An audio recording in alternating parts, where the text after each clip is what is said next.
할렐루야. 오늘도 주님의 말씀 앞에 나오신 여러분 주의 이름으로 축복합니다.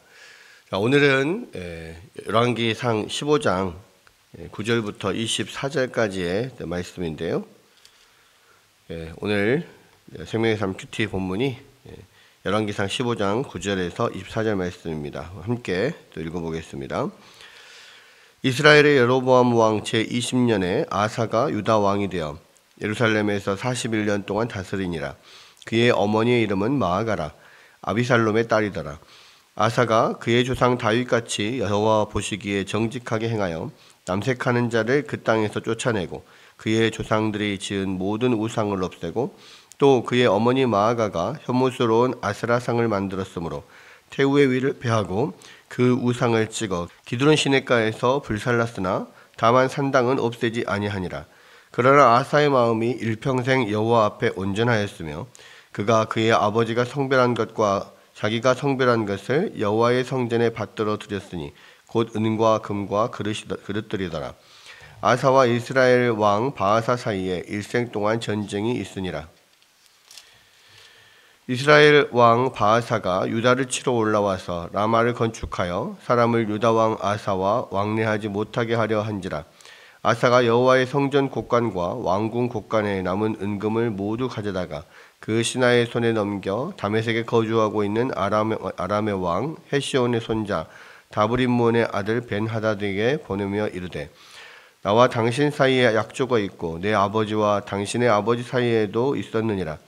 내가 당신에게 은금 예물을 보냈으니 와서 이스라엘의 왕 바아사와 세운 약조를 깨뜨려서 그가 나를 떠나게 하라 하매, 벤하닷이 아사의 왕의 말을 듣고 그 군대의 지휘관들을 보내 이스라엘 성읍들을 치되 이온과 단과 아벨 벤 마아가와 긴네렛 온 땅과 납달리 온 땅을 쳤더니 바아사가 듣고 라마를 건축하는 일을 중단하고 디르사에 거주하니라. 이에 아사 왕이 온 유다에 명령을 내려 한 사람도 모면하지 못하게 하여 바아사가 라마를 건축하던 돌과 제목을 가져오게 하고 그것으로 베냐민의 게바와 미스바를 건축하였더라. 아사의 남은 사적과 모든 권세가 그가 행한 모든 일과 성읍을 건축한 일이 유다 왕 역대지락에 기록되지 아니하였느냐. 그러나 그는 늙음하게 발에 병이 들었더라. 아사가 그의 조상들과 함께 잠에 그의 조상들과 함께 그의 조상 다윗의 성읍에 장사되고 그의 아들 여호사밧이 대신하여 왕이 되니라. 아멘. 오늘은 오늘 본문은 유다 왕 아사의 어떤 지적에 대해서 이야기를 하고 있습니다. 9절에 보면 여로보암 왕 제20년에 아사가 유다 왕이 되었다. 그리고 예루살렘에서 41년 동안 다스렸다라고 되어 있는데요. 지금 여로보암 왕은 이제 르호보암과 같은 시기에 이제 북이스라엘 왕이 되었죠. 그런데 여로보암 22년을 통치를 했습니다.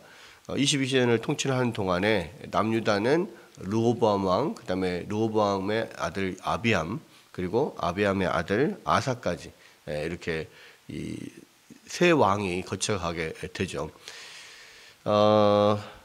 그러나 이 아비암은 잠깐 짧게 한 3년 정도를 통치하고 막 그 병사를 했든지 어쨌든 빨리 죽게 되고요. 그 다음에 이제 아사가 왕이 되었는데 여로보암 제 20년에 왕이 되었다고 그랬습니다. 그러니까 여로보암 22년을 통치를 했다 하니까 여로보암 통치 말년이죠.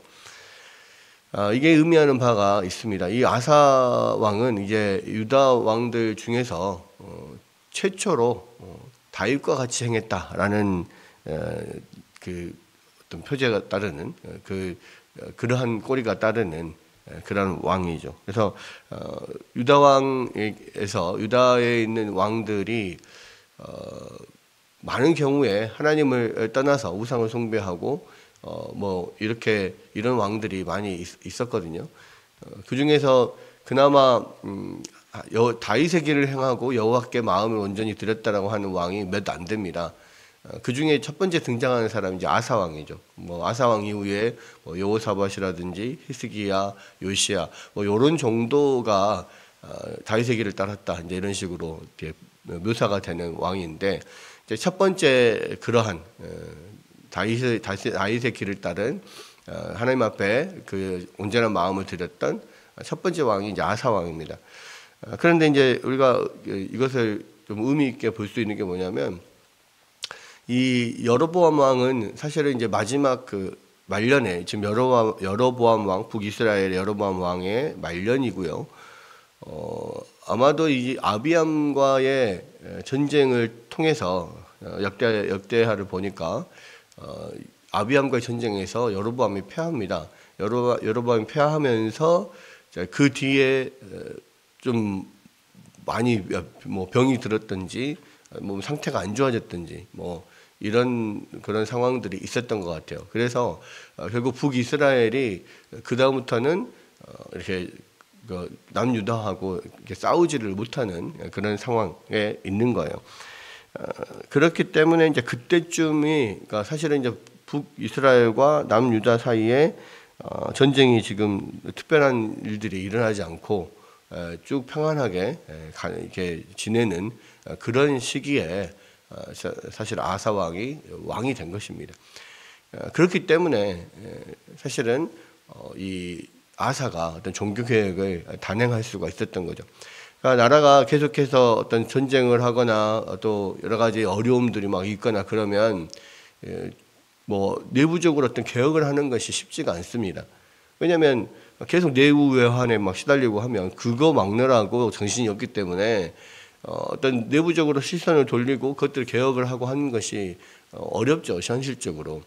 그런데 이 아사 왕 때는 하나님께서 어떤 그런 종교 개혁을 일으킬 수 있는 여건을 만드시는 거죠. 그래서 이 그런 여로보암 말년에 아사가 그 왕위에 오르면서 그러한 어떤 외부적인 조건들이 어느 정도 형성되어 있었다라는 것이고요. 또 한 가지는 여기서 보면, 자, 예루살렘에서 41년을 통치를 했다라고 했습니다. 그러니까 아비암이 3년을 왕으로서 다스리고 죽고 그 아들 지금 아사가 왕이 되었잖아요. 그리고 41년 동안이나 통치를 하게 됩니다. 그러니까 이렇게 오랫동안 통치를 하는 것도 또 하나님의 은혜죠. 하나님께서 또 함께 하셔서 그렇게 은혜를 주셔서 이렇게 오랫동안 통치를 하게 되는 건데, 아마도 이 아사 왕은 어렸을 때 이 왕위에 올랐던 것 같아요. 뭐 당연히 아버지 아비암이 3년만 통치하고 죽었기 때문에 당연히 어렸을 때 이렇게 왕위에 올랐다라고 생각이 되죠. 여기서 보면 이제 특이한 게 있는데, 그의 어머니의 이름은 마아가라, 아비살롬의 딸이더라, 이렇게 이야기를 합니다. 근데 이 아비살롬의 딸 마아가가 사실은 위에 아버지 아비암 때에도 그의 어머니는 마아가요 아비살롬의 딸이더라, 이렇게 지금 이야기하거든요. 그러니까 여기서 아사가 아버지와 아버지와 자기 어머니가 똑같냐? 그건 아니고, 이 아비살롬의 딸 마아가는 그러니까 아사의 아마 할머니였을 거다라고 생각을 합니다. 그리고 이 아사의 어머니는, 아사를 낳은 어머니는 일찍 죽었을 것이다, 이렇게 이제 보통 봅니다. 그래서 할머니가 계속 영향을 끼쳤던 거고요. 이 아사가 어려서 이렇게 왕위에 오르다 보니까 아마도 이 할머니가 섭정을 했을 것이다, 이렇게 생각을 하게 되는 거죠. 근데 이 아비살롬의 딸, 압살롬의 딸 마아가가 영적으로, 신앙적으로 또 좋은 사람이 아니었어요. 뒤에 보면은 이제 아사가 종교 개혁을 일으키면서 13절에 보니까 또 그의 어머니 마아가가 혐오스러운 아세라상을 만들었으므로 태우 위를 피하고 그 우상을 치고 기도는 시냇가에서 불살랐다, 이렇게 이야기하거든요. 그러니까 아세라상을 만들고 우상 숭배를 하는 여인이었습니다. 그러니까 압살롬의 딸이지만 근데 이 압살롬의 딸이라고 했을 때 압살롬도 사실은 그 어머니가 이방 여인이거든요. 압살롬도. 그러니까 그스루왕 달메의 딸 이렇게 나오죠. 그러니까 압살롬의 어머니도 이방 여인이었고, 압살롬의 그렇게 그러다 보니까 그렇게 이 우상 숭배를 쭉 자연스럽게 했을 것이고요. 그러다 보니까 압살롬의 딸 이 마아가도 우상 숭배에 빠져 있고 아세라상을 직접 세우고 이런 사람이었습니다. 그런 사람이 아사의 할머니이고 섭정을 하는 사람이었고, 또 이 압살롬의 딸 마아가가 그 아버지 아비암의 아내잖아요. 아비암의 어머니잖아요. 아비암의 어머니니까 또 그 영향이 분명히 있었을 것이고, 또 이 르호보암의 부인인 거죠. 르호보암의 부인. 그러니까 르호보암에게도 분명히 영향을 줬을 겁니다. 르호보암은 그의 어머니가 모압 여인, 암몬 여인, 암몬 여인이고, 암몬 사람으로서 사실은 암몬의 그런 우상인 밀곰이나 몰렉이나 이런 우상을 섬기는 사람이잖아요. 그러니까 르호보암은 그러고 보면 참 불쌍한 사람 같아요. 르호보암은 어머니는 암몬 사람 몰렉을 섬기고, 부인은 아세라 우상을 섬기는 압살롬의 딸이고, 이다 보니까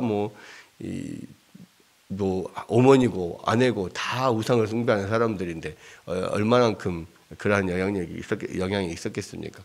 그런 상황에 있었던 거예요. 그런데 그 르호보암의 아내이자 아비암의 어머니이자 아사의 할머니인 이 압살롬의 딸 마아가 우상 숭배하는 이 여인. 그러니까 이 여인이 이 3대에 걸쳐서 얼마나 큰 영향을 미치고 있었겠어요. 그러니까 이 여인의 이 악한 영향이 엄청 컸기 때문에 이 아사가 그를 종교 개혁의 대상으로 이렇게 삼고 그 태우이를 폐하고 아세라상을 전부 다 없애고 이런 일들이 일어난 거죠. 41년 동안에 있으면서 아마 초반에 이런 종교개혁이 일어나진 않았을 것 같아요. 왜냐하면 이렇게 이 마아가가 섭정을 하는 기간이 있었을 것이고 아사가 자라나는 기간이 있으니까 아마 중반 이후에 그런 그 종교개혁이 있었을 것 같다라는 생각을 합니다. 이 아사가 그 조상 다윗과 같이 여호와 보시기에 정직하게 행하여서 남색하는 자들을 그 땅에서 쫓아내고 그의 조상들이 지은 모든 우상을 없앴다라고 합니다. 그러니까 이 남색하는 자들은 그냥 이 동성애자들을 말하는 게 아니고 그 아세라상을 섬기는 그 우상을 섬기는 그러한 신전에 있는 그런 남창들, 남자 사제들인데 그 제사를 지내러 오는 사람들과 성관계를 맺고 하면서 그 제사 의식 안에서 그런 일들을 하는, 그것도 남색이니까요.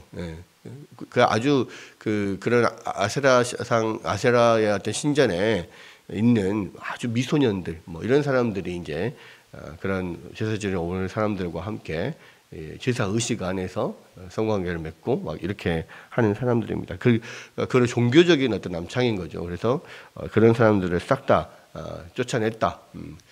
그러한 사람들 제사장들을 다 이렇게 몰아내고 죽이고 이렇게 했다는 겁니다. 그리고 모든 우상을 다 없앴고, 심지어는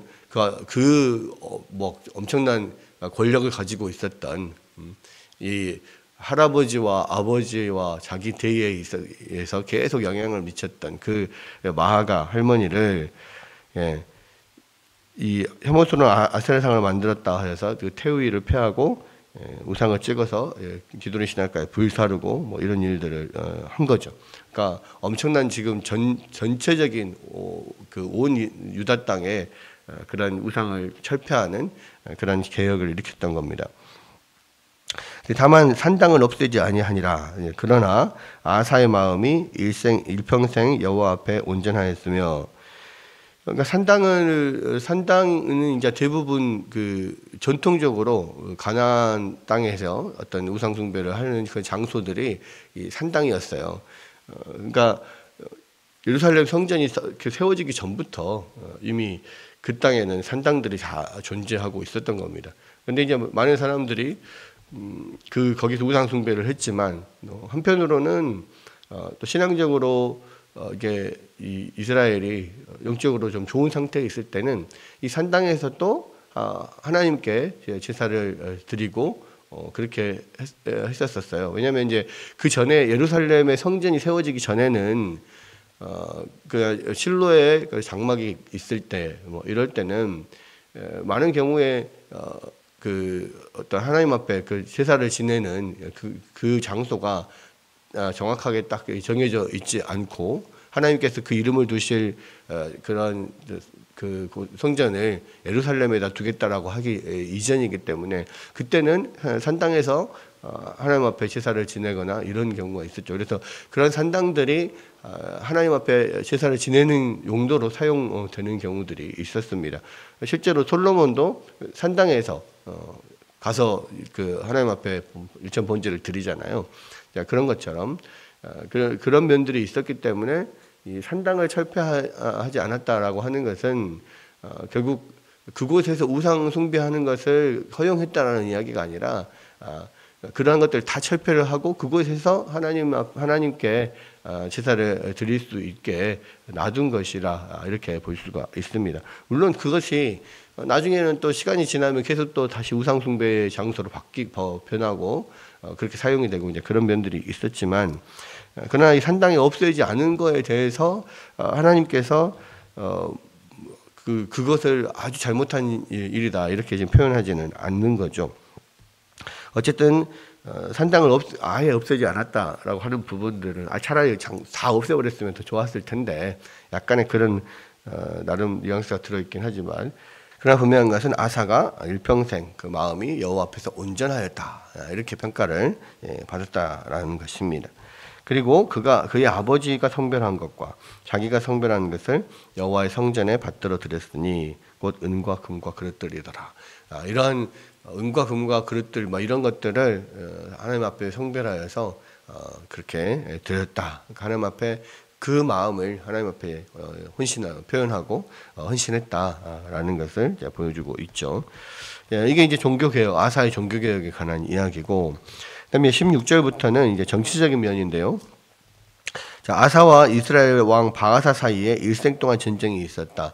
그러니까 여로보암 왕의 말년에 지금 아사가 왕위에 올랐잖아요. 그리고 41년을 통치를 했으니까 오랜 세월 동안 통치를 했어요.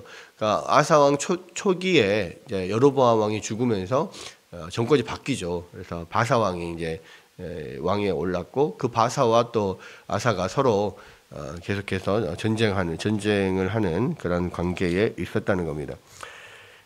그러면서 이제 이스라엘 왕 바아사가 유다를 치러 올라와서 라마를 건축하여서 사람을 유다 왕 아사와 왕래하지 못하게 하려 하였다라고 이야기를 하는데 이 라마라고 하는 것이 이제 그 예루살렘으로 가는 아주 중요한 교통의 요지입니다. 그래서 이 라마는 그 어떤 중요한 그 예루살렘 그 이스라엘을 유다를 가로지르는 그런 중요한 교통 요지 중에 하나거든요. 그러니까 이게 이 교차로 큰 도로들의 어떤 교차로에 있어서 이 라마가 막히면 예루살렘으로 가는 길이 막히는 겁니다.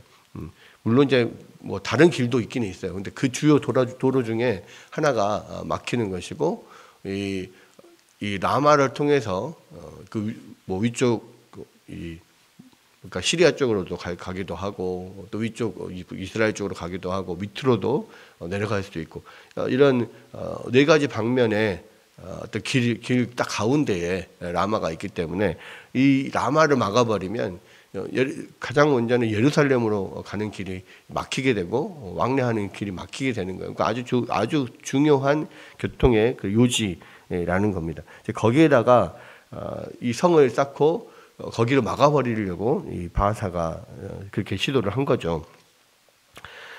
그랬을 때 아사가 여호와의 성전의 곡간과 왕궁 곡간에 남은 은, 금을 모두 가져다가 그 신하 손에 넘겨주고 다메섹에 거하는 아람 왕 헤시온의 손자 다브리몬의 아들 벤하닷에게 도움을 청하죠. 그리고 시리아 쪽에 있는 아람 왕에게 도움을 청해서 지금 그 바아사가 와서 우리 남유다를 괴롭히고 있으니 당신이 위에서 공격을 해주면 이 바아사가 위에서 지금 외적이 쳐들어오니까 아람이 쳐들어오니까 그것을 막기 위해서 이곳을 떠날 것이 아니냐. 그러니까 도와달라. 그리고 당신과는 우리 아버지 또 그 위에 제대로 조상들과 그 나라가 서로 어떤 교류하는 관계가 아니냐라고 하면서 이게 많은 뇌물을 주고 공격을 해달라. 북이스라엘 북쪽을 공격을 해달라라고 그렇게 이야기를 합니다. 사실 뭐 아람 왕 입장에서는요 땡큐죠. 뭐 안 그래도 지금 소시탐탐 노리고 있었는데 뭐 이렇게 뇌물까지 주면서 그 공격을 해달라고 하니까 뭐 그냥 공격을 해서 위쪽을 막 이제 치게 됩니다. 그래서 여기서 보면 벤하닷이 지휘관들을 보내가지고 이스라엘 성읍을 치되 이온과 단과 아벨 벤마아가와 긴네렛 온 땅과 납달리 온 땅을 쳤더니 그러니까 갈릴리 지역 그쪽 온 땅을 막 다 대대적인 공세를 이렇게 뭐 대대적인 공격을 막 이렇게 한 겁니다. 그러니까 놀래가지고 이 바하사가 라마를 건축하다가 말고 올라가죠. 그렇게 해서 라마를 건축하는 뭐 자재들 싹 다 넣고 그냥 급하게 올라가서 이제 아람 왕을 막으려고 베나닷을 막으려고 이제 올라갔는데 그 사이에 아사가 그 거기에 건축하고 있던 모든 자재들을 뭐 돌과 제목과 이런 자재들을 싹 다 가지고 오게 해서 이 베냐민의 게바와 미스바를 건축을 합니다. 그러니까 그 라마를 건축하지 못하도록 그 근처에 있는 또 다른 성들을 이렇게 쌓으면서 다시는 그런 일들을 하지 않도록 그렇게 지금 게바와 미스바 성을 쌓는 거죠. 그렇게 했다라고 하면서 여기서 보면 이제 그 사건들을 이렇게 마치면서 아사의 남은 사적과 모든 권세가 그의 행한 모든 일과 성읍에 건축한 일이 유다 왕 역대지락에 기록되지 않았느냐. 그러나 그는 늙음하게 발에 병이 들었더라. 이렇게 이야기를 해요. 근데 사실은 이게 뭐 잠깐 언급을 하고 넘어가는데 늙음하게 발에 병이 들었다. 뭐 그냥 그런 병이 있었나 보다 이렇게 생각하고 넘어가지만 사실 역대하에서 보면 이 마지막에 아사가 지금 이 바하사를 막기 위해서 지금 그 아람 왕 벤하닷에게 많은 그런 뇌물을 갖다 주잖아요. 근데 이제 그것에 대해서 하나님께서 선지자를 보내셔서 책망을 하시죠.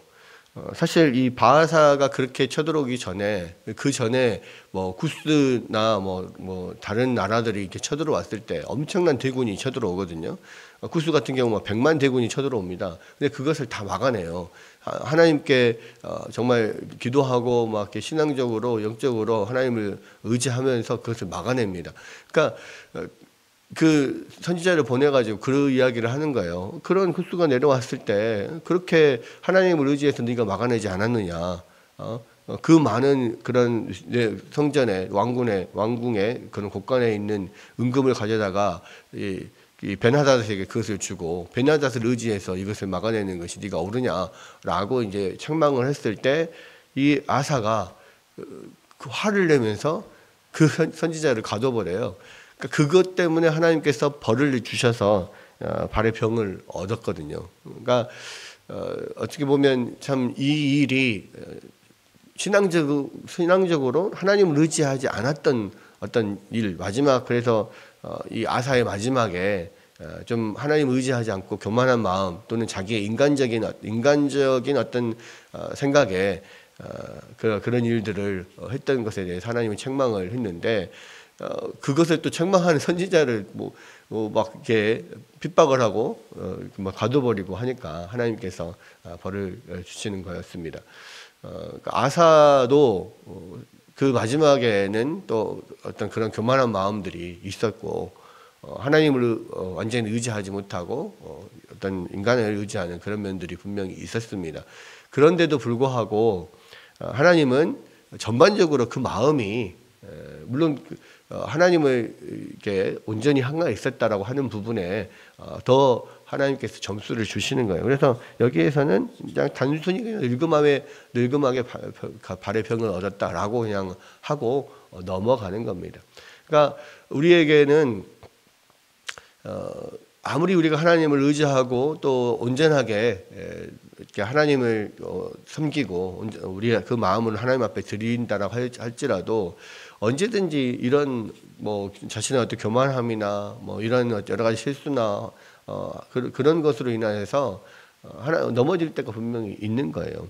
하나님께서 그런 부분에 대해서 또 덮어주고 넘어가시는 면들이 분명히 있습니다. 분명히 잘못을 잘 지적을 하시고 또 그것에 대한 벌을 주시기도 하지만, 그러나 그 마음이 하나님을 향하여 했던 마음이 완전히 떠나 있었다라기보다는 어떤 자신의 어떤 죄와 허물로 인하여서 잠시 넘어진 것이다, 이렇게 하나님께서 평가를 하셨다라고 하는 것이죠. 그런 면에 있어서 우리도 마찬가지입니다. 늘 우리가 하나님 앞에 정말 신실하게 주님만을 붙들고 막 이렇게 살아가지는 못하죠. 어쩔 때는 그렇게 넘어질 때도 있고, 또 하나님 앞에 뭐 죄를 범할 때도 있고 그렇습니다. 그러나 중요한 것은 우리가 늘 하나님을 향한 그 마음이 변치 않아야 된다라고 하는 것이고요. 그렇게 하나님을 향해서 늘 마음이 있는 사람들은 그렇게 죄를 범하고 넘어질지라도 다시 일어서서 또 회개하고 또 하나님 앞에 돌아오고 그렇습니다. 그런 면들을 우리가 생각하면서 늘 우리의 어떤 중심을 늘 하나님 앞에 두고 하나님을 붙잡는 이런 면들이 필요하다라고 하는 것과, 또 이렇게 하나님 앞에 다윗과 같이 또 선한 길을 갔다라고 하는 왕조차도 그렇게 넘어질 때가 있었음을 우리가 보면서 우리가 교만한 마음, 이 정도면 나는 뭐 이 정도면 충분해, 내 신앙이 뭐 이 정도면 되지라고 하는 그런 교만함들을 우리가 내려놓고 우리가 언제든지 넘어질 수 있는 그런 그 연약한 자들이니 늘 주님을 의지하고 붙들고 주님만을 또 섬기는 그런 우리가 되었으면 좋겠습니다. 오늘도 이 말씀을 생각하면서 온전히 주님께 우리의 모든 중심을 드리고 주님을 온전히 의지하는 그런 하루가 되시기를 주의 이름으로 축원합니다.